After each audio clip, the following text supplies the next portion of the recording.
Good afternoon. Very welcome to Better Circus opening days.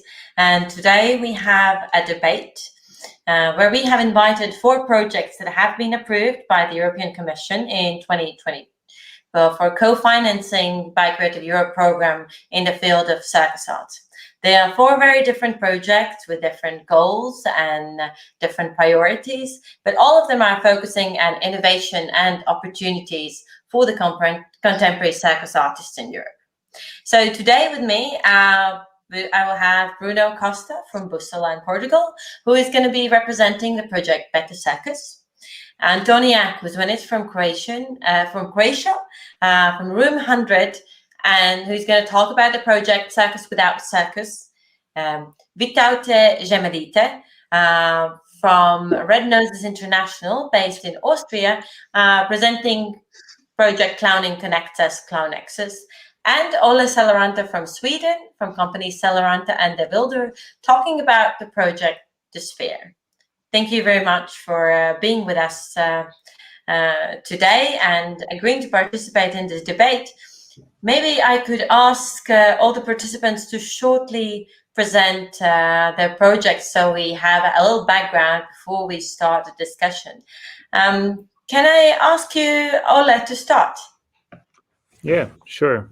I can have a super brief introduction of myself, background as a circus performer, acrobat and juggler originally, and then been a director and now artistic director of Saloranta and the Vylder. That is a company consisting of me and Sara de Vylder that is a producer.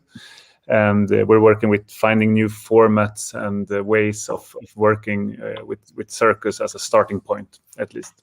And I leave it to there for now. And the Sphere is a project with under the priorities new business models and digitization. And we're working, I can say, in a very low threshold way. I can just say that it started for me as in 2017. I understood that there was something going on with this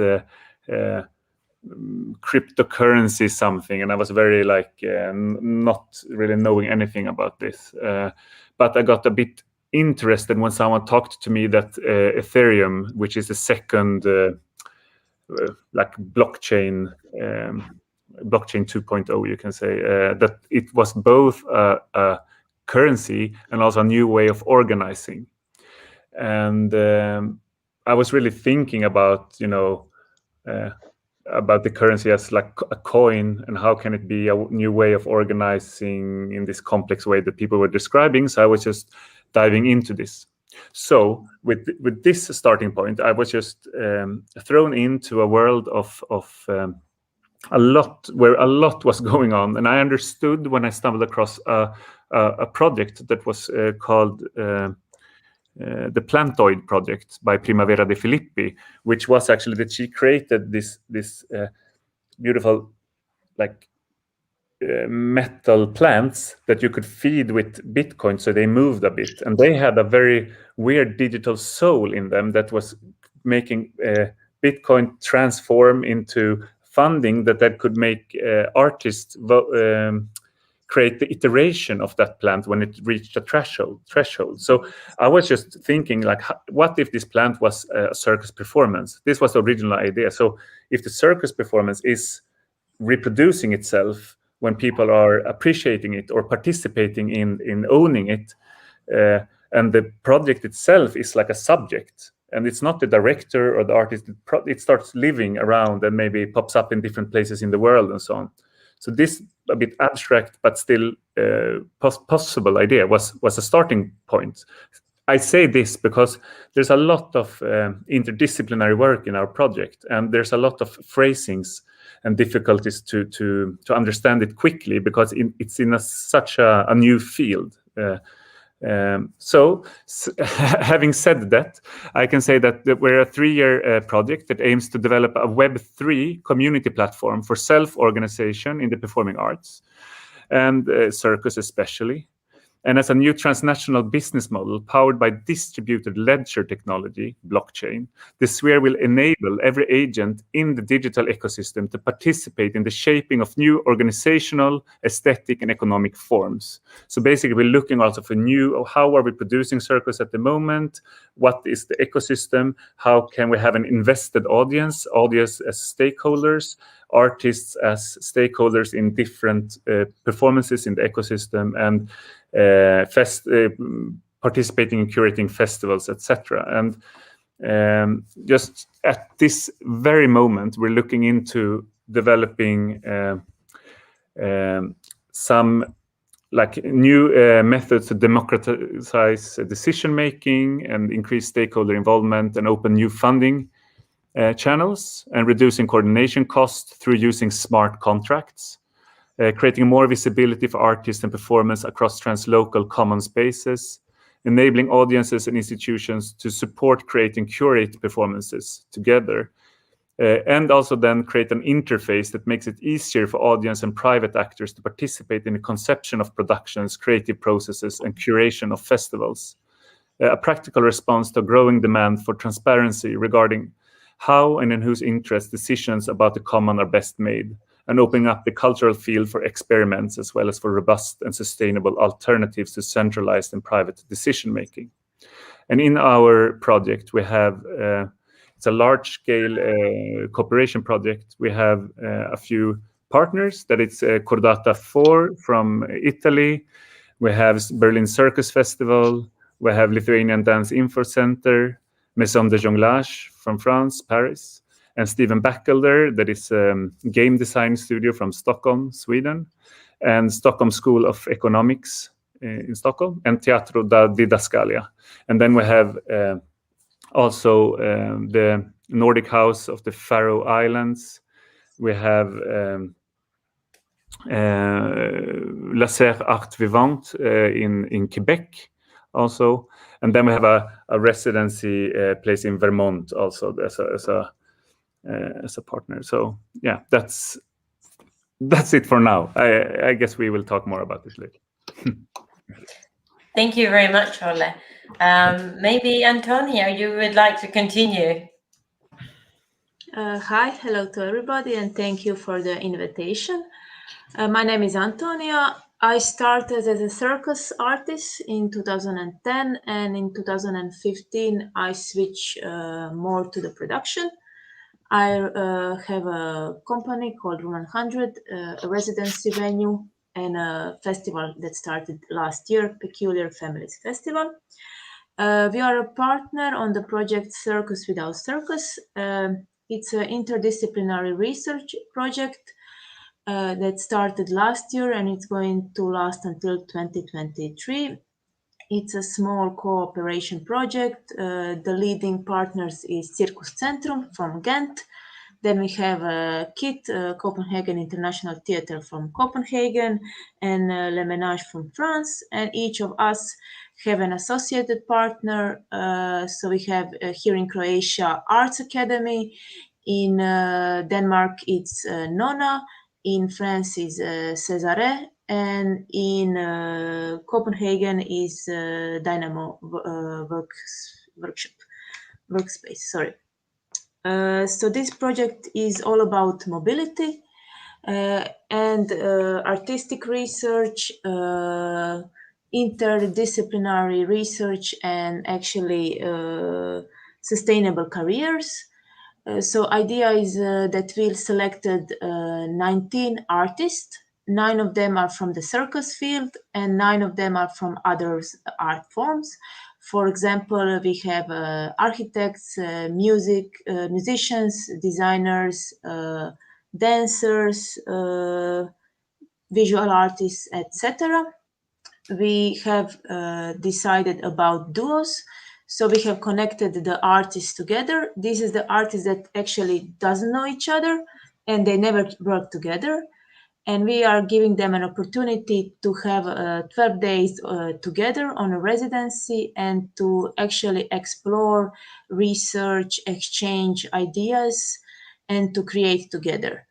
This is The goal of this is actually really focus on the research, and this is a unique opportunity because usually in this kind of projects, they're always focused on the very end of the creation and the finish piece. But this project is completely focused to these research periods. And we are going to give them 2 times 12 days of residencies. So they will work with 2 different artists. And they have a really strong support program while they're on the residency. So they will have lots of networking meetings, feedback sessions, and artistic support while they create.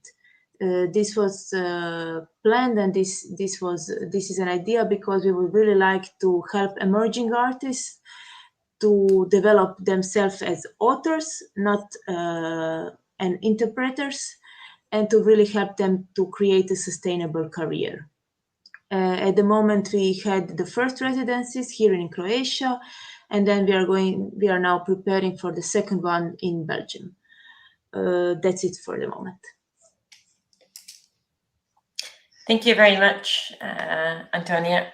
So maybe we can travel now to Austria and ask Viltaute to present your project.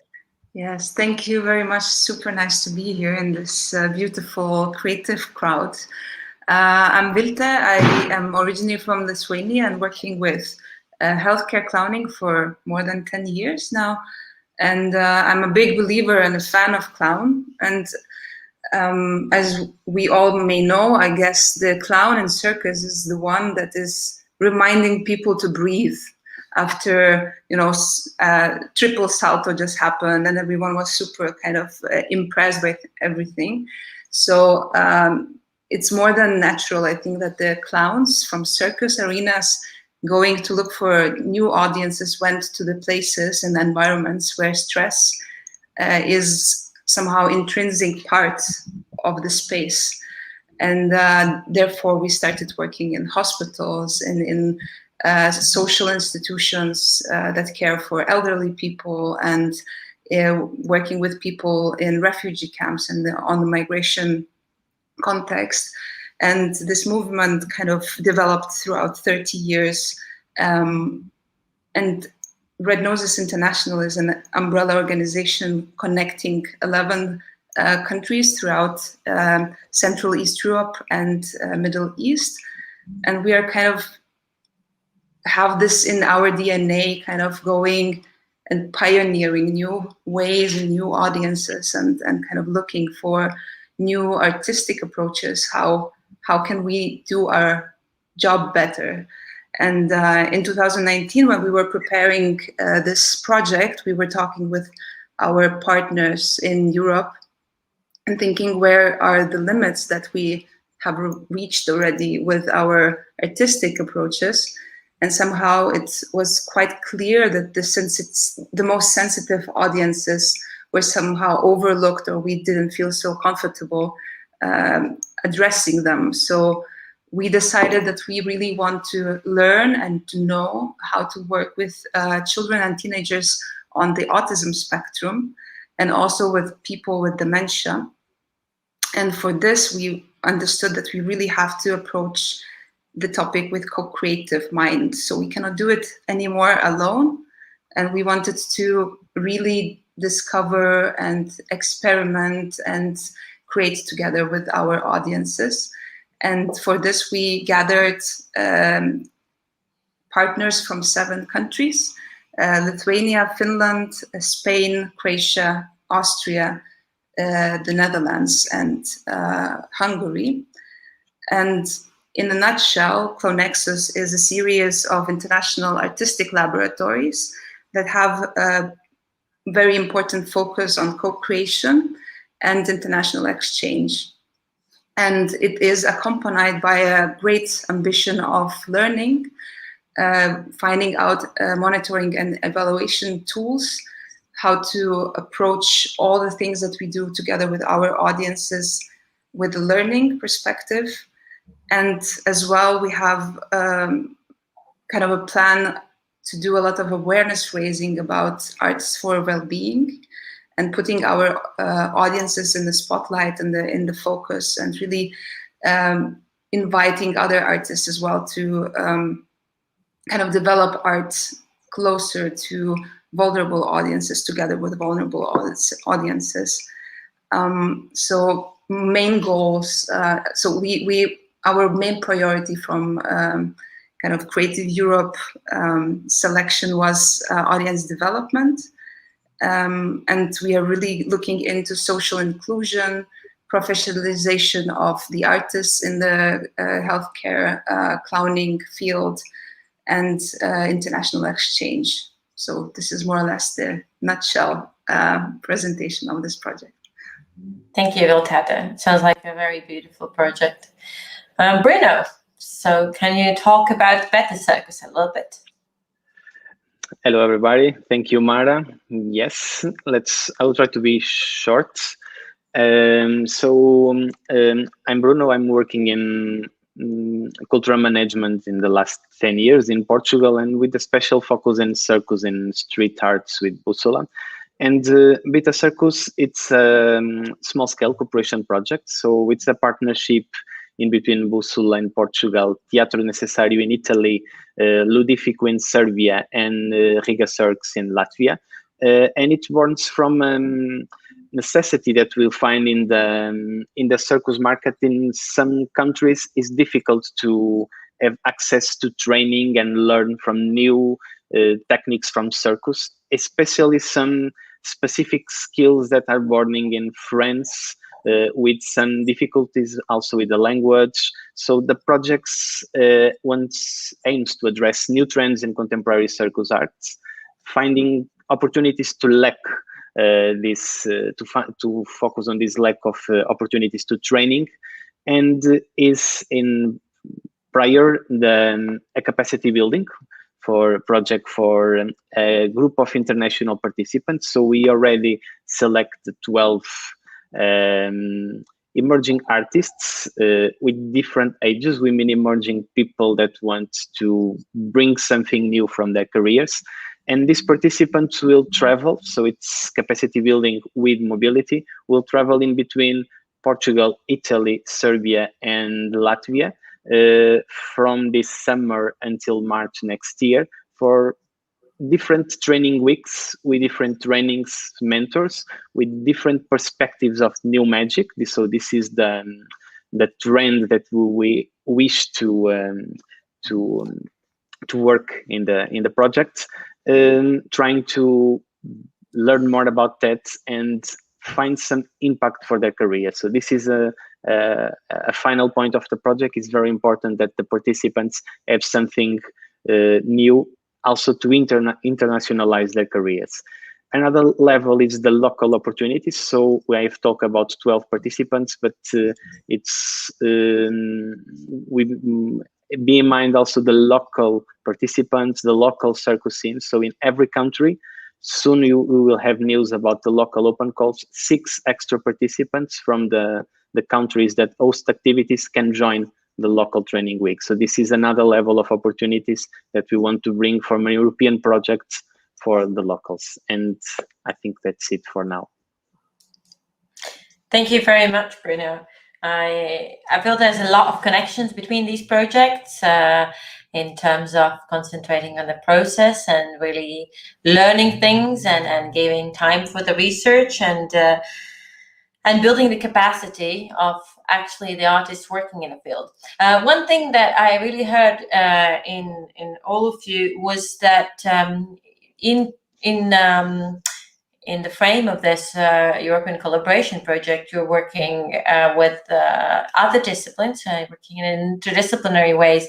Maybe I could ask you to maybe comment on what are the benefits and why did you choose to work with interdisciplinary partners? Maybe Antonia, I can ask you to comment first. So this was like the starting point actually for the partnership between this organization. we all felt that Circus is it is a very creative art field, but it's also really like a shut down from other art form. There is this connection to dance and music, but with other art form not as much. So we wanted to make this interdisciplinary approach easy. And also to really push for it. And we are hoping that with this kind of approach and these possibilities, that both fields are going to benefit from it, that circus artists are going to recognize that there is a lot of things they can learn, and there is also different art form that can be inspiring for them. On the other hand, we also feel that the same thing can happen to this other art form like architecture, design, participatory art, that they can also feel that circus is a really inspiring and creative art form. So we feel and we really hope that each of the artistic field are going to benefit from the project. We also have this secret agenda that like circus schools and universities and academies are going to also appreciate this idea and this approach, and they're also going to foster this kind of research between circus and other forms. But the main goal is actually to help circus art to be even more innovative and more creative in the future. So this was the starting point, and it's the main goal of this project.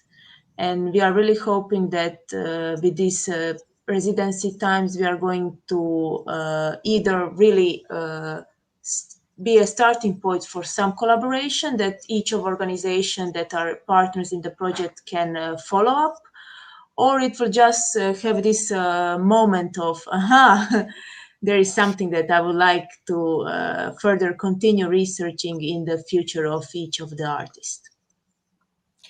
Thank you, Antonia. Olle, maybe you can continue in your context, as we heard already that you're collaborating not only with different art fields, but really bringing in new technologies and new fields. Yeah. I think, I mean, first of all, I kind of agree to what Antonia was just saying. Like there's many similarities in a way of thinking. We expanded a bit, so it's not only about the art. We went into design and the whole development, philosophy, economic side of it. But I think it's interesting to look at all, like there's interestingly enough, I cannot speak today, it's okay. We have similarities between these disciplines, like the way like the metaphors used in the world of finance, or compared to the practice of in circus, and we can actually understand each other and actually make show each other new ways of understanding what we are doing. So what I really have noticed in our context is that if we want to do something, because what that really maybe disrupts or change the way that we even produce circus or create circus together, we have to kind of dive into totally different ways of thinking, and through meeting these different ways we can understand what we are doing and also create something that wasn't there, which makes it difficult sometimes to talk about, because we also have different understandings. When I say something, the person, the developer of Web3 developer, understands it in one way, and I was super clear about what I said, and he misunderstood it according to me. But what comes out is something that we can discuss around, and then I mean, I think this is the way of being in the really unknowing situation creates something else. And I think in our project we are really looking to create something else that we cannot formulate at the moment. We want to be outside of what we know that we are making. And the interdisciplinary here is also one aspect of it, is also that, I mean, we're looking at the digitization of live performance, but not to present it in a digital way, to make it come alive somewhere else. So we have all these levels and layers of mediation. As a juggler, you might not know the coding for that. So, I mean, there's very like clear reasons to be interdisciplinary here. And also economic flows. We can see like that we talk about flows and loops. And if you're a juggler, you can totally understand that. And actually you can visualize it in a way that it's quite usable for an economic or finance person. So I think there's something there. Like, it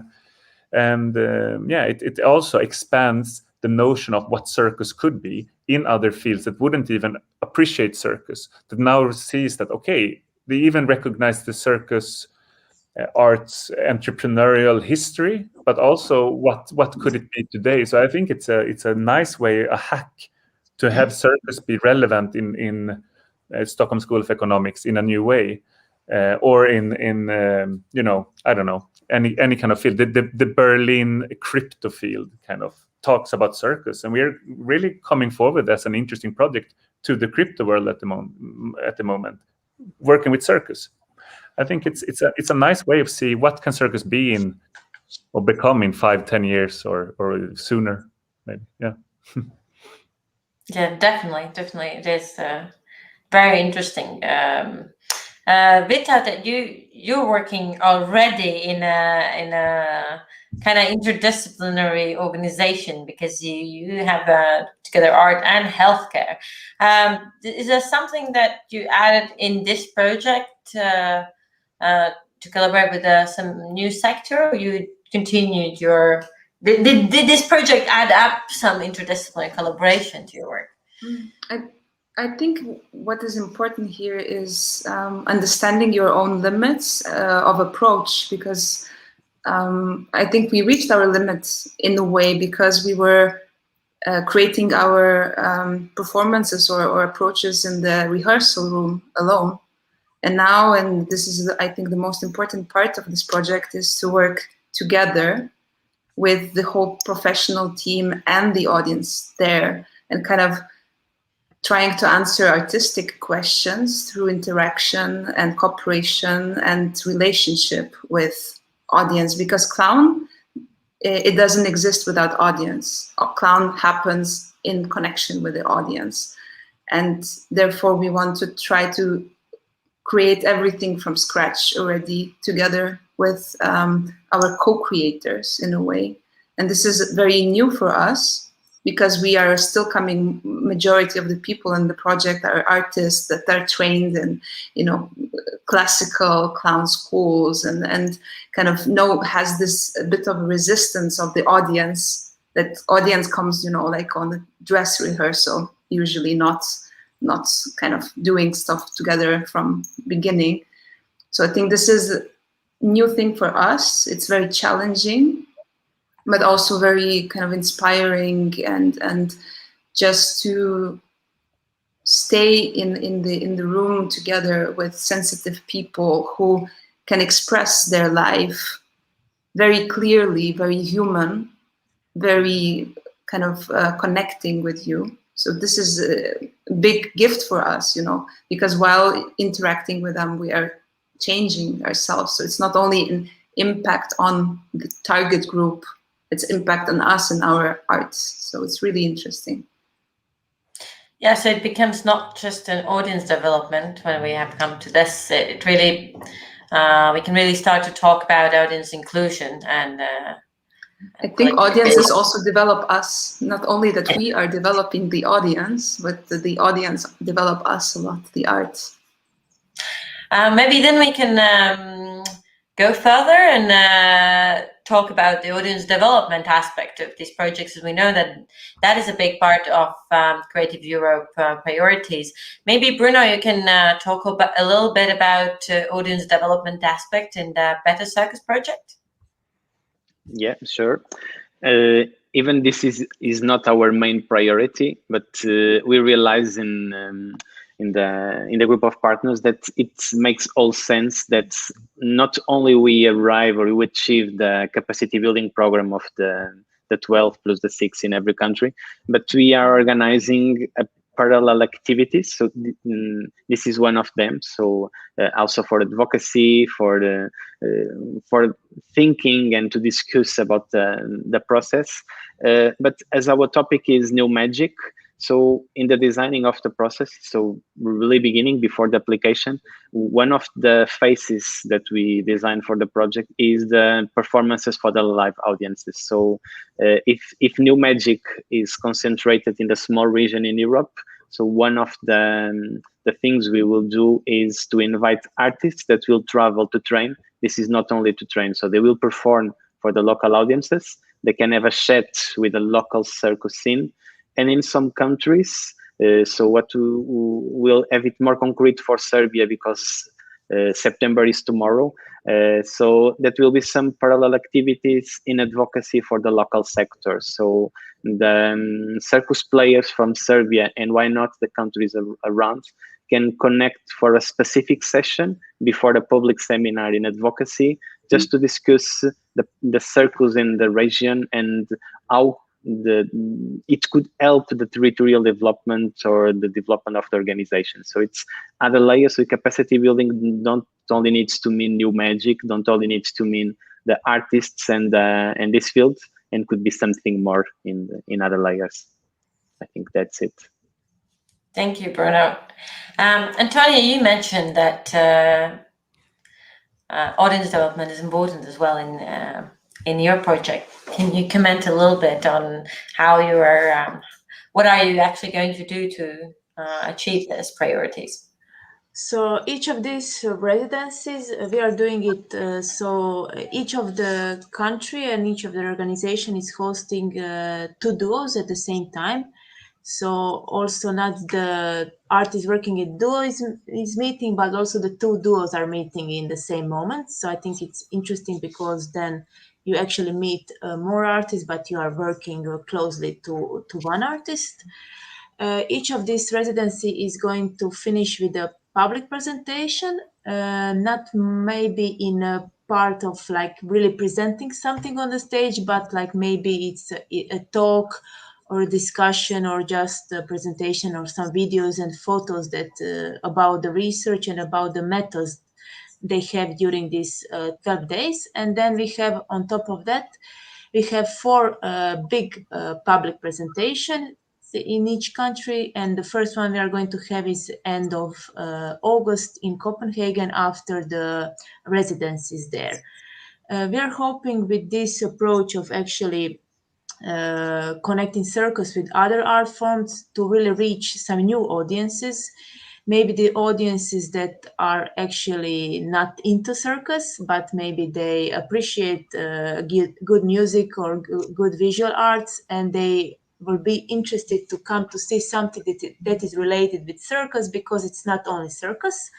And also people that are not in some other forms of arts, but are into circus, and then they will learn more about some architect and their work.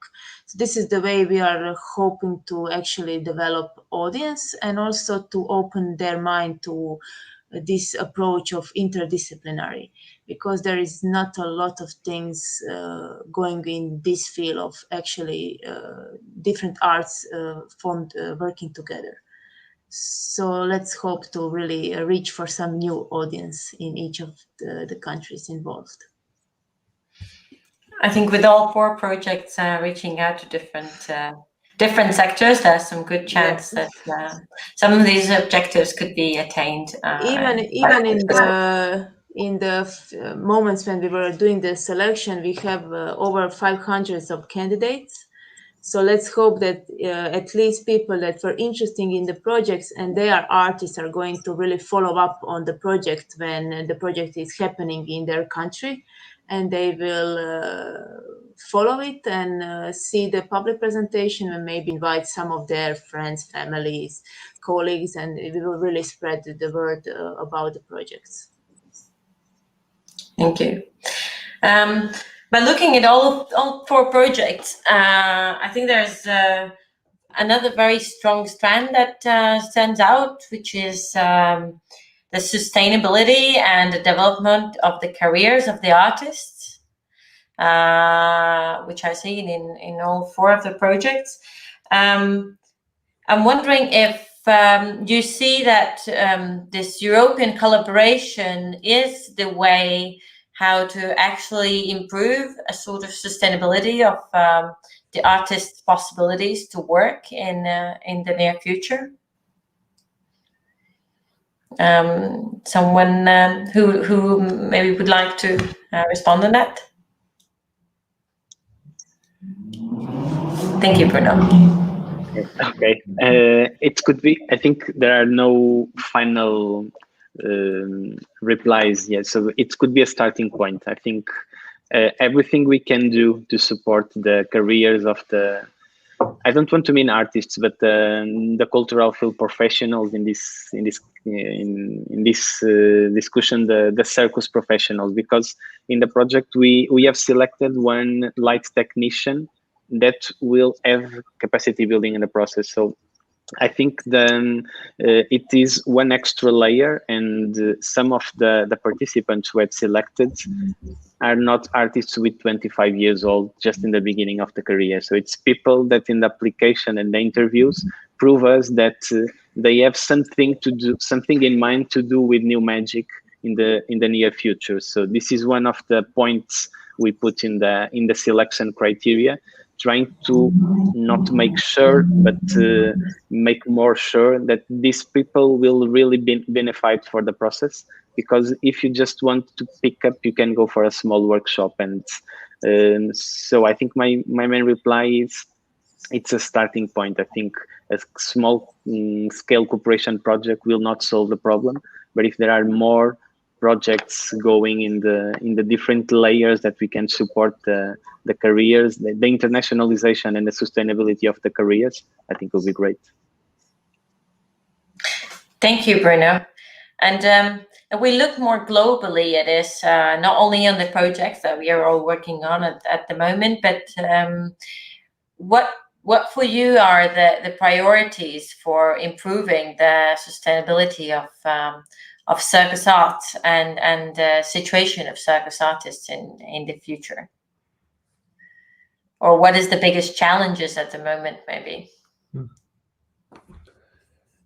It's a big question. One hesitates to answer because of the magnitude of of what one misses when one speaks. But anyway, I think there's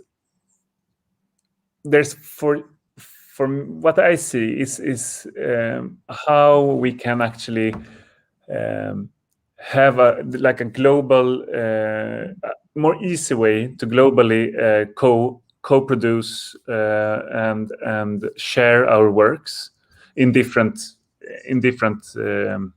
ways, and also so how we can strengthen what is happening locally by being able to share more of our works and our methods, but also down to IP or whatever globally in a simple way. Like what would be how is it possible to tour concepts and not people, and how would that affect the working situations in different local contexts? I think that's quite interesting for Circus. I mean, to see what would happen if we were actually abandoning sharing the actual concepts or researches or processes with each other, to have people continue on it and not have the works die out or not be presented anymore because we couldn't tour anymore. So how can we find incentives for these works to actually continue abroad or internationally?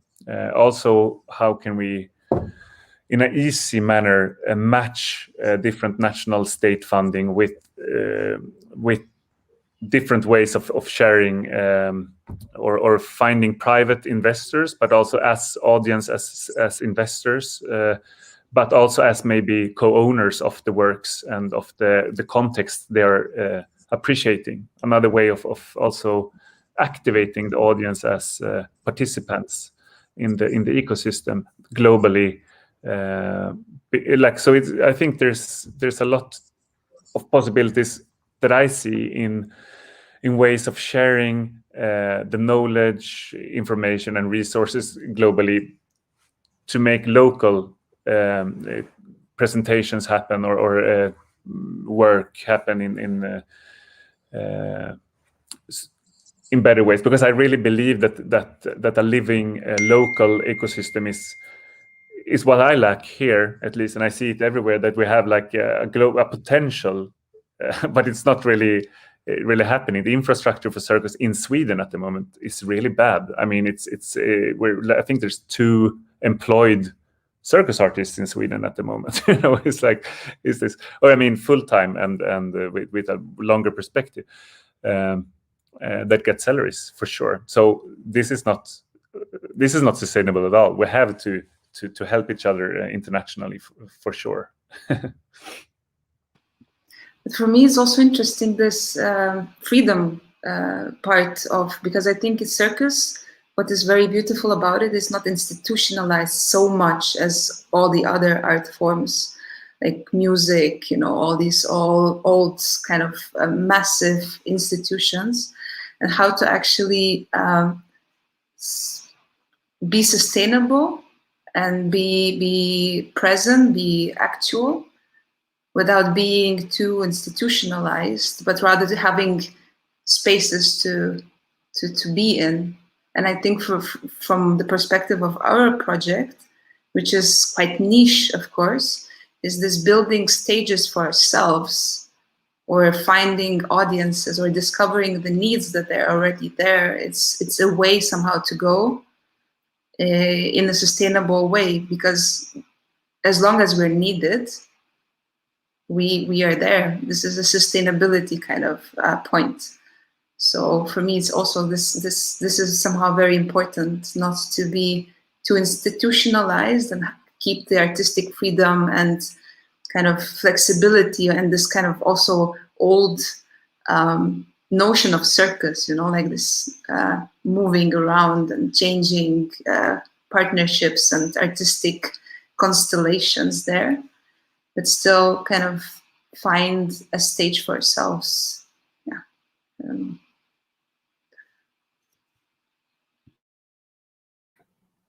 Thank you, Olle and Viltaute. I can just add something that I was thinking about. I mean, the way that we are receiving funding for the works at the moment is also limiting our possibilities to actually move beyond existing formats. This is a big issue. So we have to together also find ways of developing what circus could be, because I think what we're reducing the possibilities or potentialities for circus in so many ways, just by being offered a limited way of receiving funding for what we do. So we have to go there and kind of tweak as well. And this is a difficult and very important work, I think, for sustainable, for the art form to transgress what we think about what it could be. And can I just add, like, Olle, thank you, because it's so much important to speak about this, how much we are blocked by the way we are financed. I think, like here in Croatia, circus is nowhere on the field of funding. So we are always trying to find a journey and find a path how we are actually going to do a circus project, but it's not a circus project because it's not going to be funded. And I think with the pandemic, it shows us how much more we need to actually develop local and regional sector, because we are so much relying on the international touring. And then with this small virus, then the whole sector becomes completely unsustainable. And then we have so much problems. And what this pandemic learned, what I learned from the pandemic is actually that we can do less, but do it in a more, in better ways and with more quality, and really to use all the potential. Like when we are hosting artists here, then let's keep them in the region for a longer period, make a tour of one artist in different cities, different festivals and countries, and really share this, let's say, share these artists and her or his knowledge with the local scene as much as possible. This is something that we have been doing already, because Croatia is, let's say, so far from the normal touring paths. So it was always this idea: if you are going, for example, a host a French artist, then he or she is going to stay for several festivals. But now it's even this need is even higher, because the travel expenses are now even bigger, with all different testing and actually the increase of flying. So we are really in need for this. And just one thing before moving topics, just I think there are, you talk a lot, and I think just in mind what I listen from you all the time, I just read recognition, because you know that is an art form that don't have the same level of recognition. So when we are discussing it a lot, I think this is not for this debate, but did you agree that if you have some different recognition from the governments, could be easy to get the funding, could be easy to get the sustainability? So sometimes could our projects, like a cooperation project, so with the brand of the recognition of the European Commission, could we use it in our own countries to support the local recognition and make it more sustainable for the full sector? Do you believe it could be possible in your projects? Sorry to change the frame, but yes, for sure. We are really going for the international project and from the project from Creative Europe, because it's a branding strategy for us. We are showing them with being partners in different international projects that Circus is a valid art form, and it can be funded by the Creative Europe. So why it's not funded by a local or national funding? And actually, there is already some positive changes, but just the speed of the change is not really okay.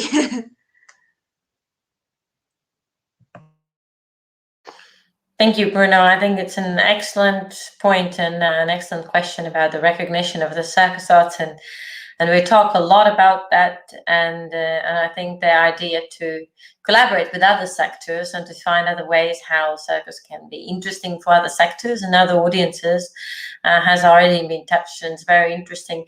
There's another point. We don't have much time left, but I think Antonia touched a bit already banal point, but still interesting about what we have learned during the COVID times. But I would actually want to ask some more practical question regarding the project and the COVID. Did you had to reshape or rethink your project because of this COVID situation, and what did it bring or take away from your project? If you could just talk about that. Maybe Viltaute, you could start. Yes, so our project officially started last year in November. So we are actually postponed a lot of international exchange kind of meetings and kickoff meeting and laboratories. We're kind of pushing them with big hope to the end of the year. But we are trying not to change anything yet, because we still have quite some time left. The only thing I think that what we did, we kind of made a baseline study already to understand what is happening. So we are kind of really investing into the preparation work right now, but somehow we are very hopeful that we will be able to do the project as we kind of designed it, because for us it's somehow not an option to cut the live meeting with audiences or with artists, because as I said, clown doesn't exist without the audience. So for now, the only thing that we really learned is that we are able to communicate online, like talk, like clowning is physical comedy, but we still somehow can work through here as much as possible. But we're really burning right now to meet each other. It's really Yeah. I imagine it's very challenging for the project, as you work with very sensitive audiences and hospitals and places where this crisis has even a greater impact and bigger risk. So I wish you good luck, and I hope the situation will get better soon and you'll be able to work directly with your audiences. Olle, would you like to continue about has the COVID shaped your project? Yeah, I mean it's it's really turned a lot on its head, I would say. It's what our planning originally was, since we have this many, like we Saloranta the Vylder as a partner, we have a team that is distributed already with people around. So for us to even have the as a main partner have the core together has been such a hassle. And then to then initiate different partners to really we know each other, but to really know each other with this project has been such an issue, because just these 5 days of the partner meetings that we were expecting this fall would have meant so much for it to be live, for everybody to travel there, be together, have the drinks at night, have the nightly discussions, have the, all the morning sessions at breakfast, everything that really creates these synergies and win-win situations where you actually network and develop small branches. That doesn't come naturally now. So, and which we have, instead of just trying to be masters of using Zoom and we have used it, but we have used it and we try to be we shorten the days. We try to be as pragmatic as possible, to realize that it's not that fun to be having 24-hour sessions at Zoom. Some people say, oh, it's possible and so on. But what I learned is that for me, I'm not interested in that actually. So it's there's so many barriers all of a sudden. But we have continued with the activities that we have planned, and we have changed them a bit, because I was expecting to invite quite a lot of people to a lot of our labs that were open. We have closed working sessions with some open days. That's basically how we designed our activities, as 5-day labs happening quite often. Now we had during the fall in Sweden, it was quite open. It was a bad thing, but anyway, we could have a few more people meet in the room. But so that was one time. But other than that, people have met. There was a lab in Berlin last week. I think live at the place was maybe 4 people, and then we were as many as possible on Zoom. And this was for a LARP, so it was actually a role-playing session that was supposed to happen live in Berlin, and we continued with it because we learned a lot from it. But damn, it's really changing I'm looking forward to the change and to have a great quality. What I see now anyway is that we are Viltaute, without saying it right in any way, just said that we are also using this a lot together right now. But I missed the other. The other is where it happens, I think. Thank you all. I can completely compassionate with you about the long Zoom meetings. I think we have all been tired of that this year and missing the real meeting. Antonia, what about the project?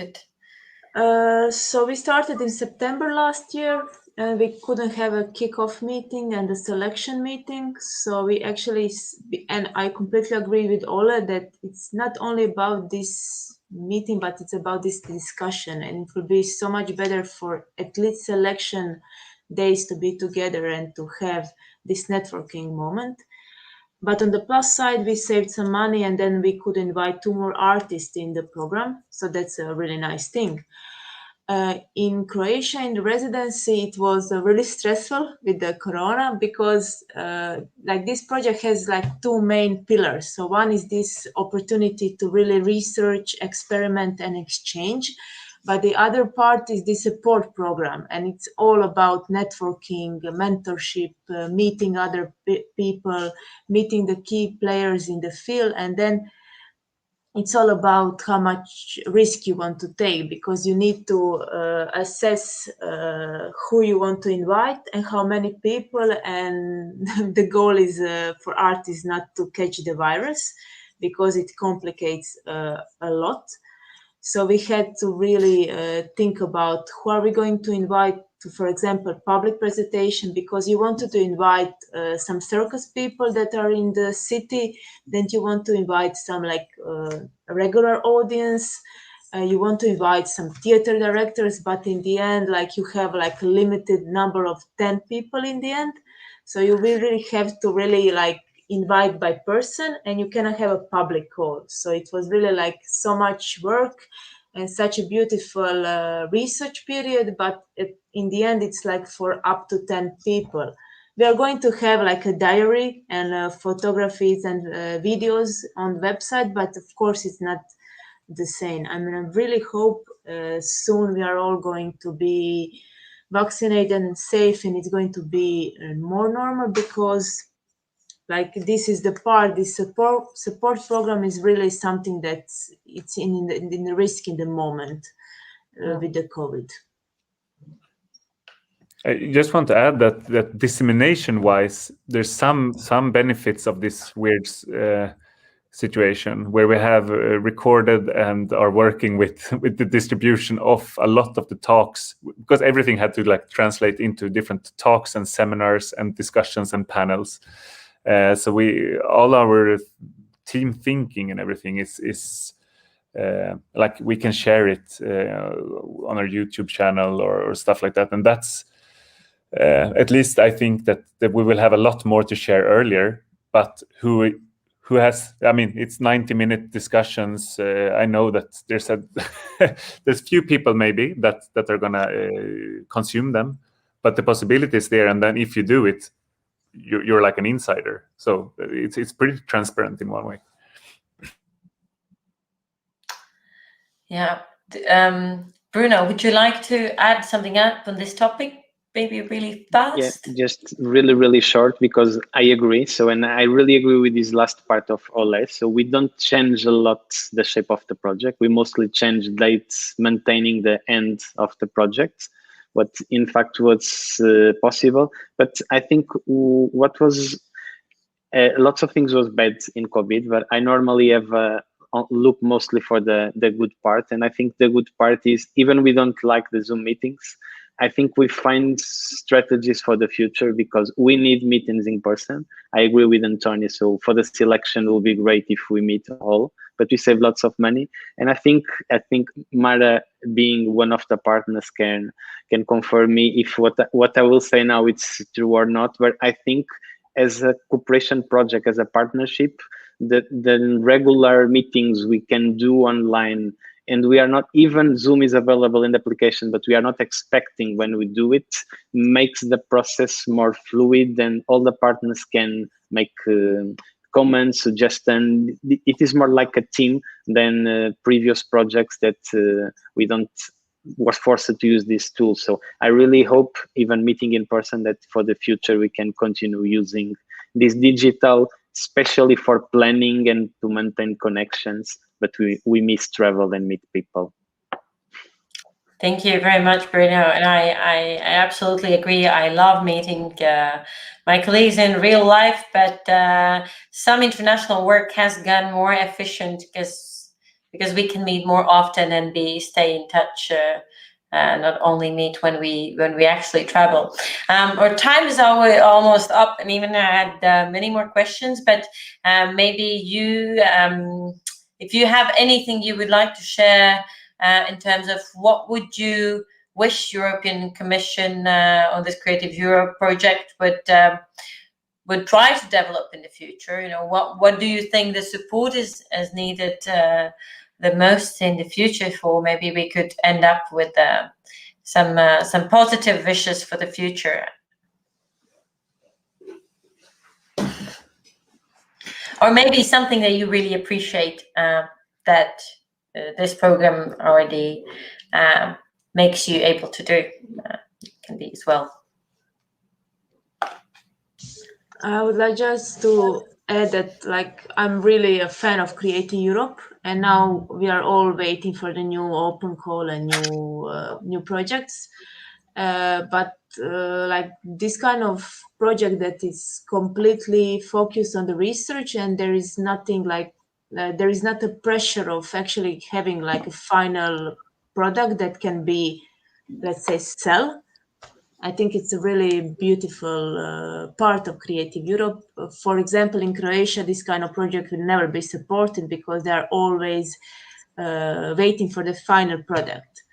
So like, I invite everybody, like from the circus field, but from the other art fields, to really think about applying for the Creative Europe. And in the part of actually doing the reports and administration, it's not so bad. It's bad, but like a normal amount of bad when you are dealing with the European projects. Thank you. Maybe it's not worse. Sorry, Māra. Maybe it's not worse than the national application, right, Antonia? Yeah, the national application are the worst. This is completely okay for me. Does anyone here wants to add something up to Antonia?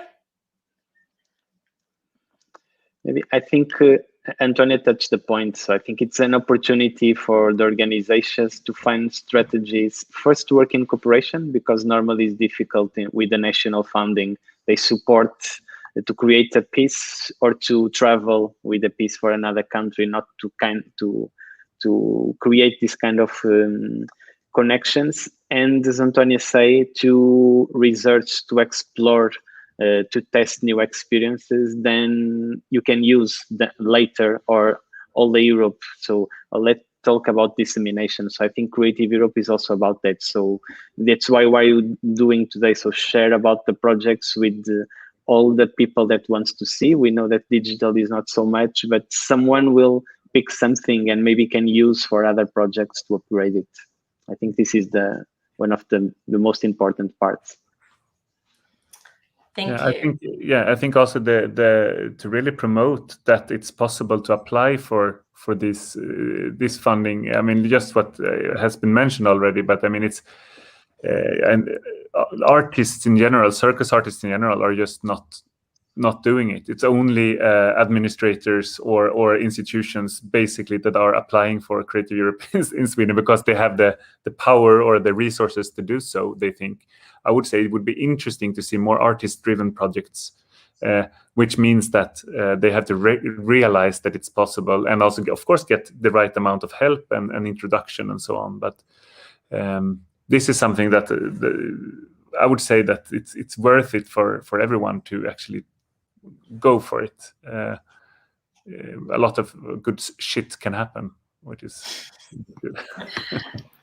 Also, what I miss, but I from being here in this meeting, I find so much inspiration already, kind of connecting the projects together. So this is something like what I could say the whole kind of platform of Creative Europe could do more, connecting the projects together. And thank you for Beta Circus to do this for them. But I think it could be a good example where we could go and to get inspired from each other. So like the network within the network of networks somehow. Thank you. And thank you, Bruno and Viltaute, Antonia and Olle for this debate or conversation, I would like to say. I found it very inspiring, and it was nice to share and listen what can circus become in the coming years. And I'm really happy that these ambitious and very innovative projects are happening, and I'm looking forward to see how the projects develop. And I wish us a great success in the work, and I'm looking forward to follow your work. And thank you very much for being us here today. And thank you everyone who was listening. I hope you enjoyed this discussion, and I hope you learned something new. And please follow all these projects, and have a great day. Thank you very much.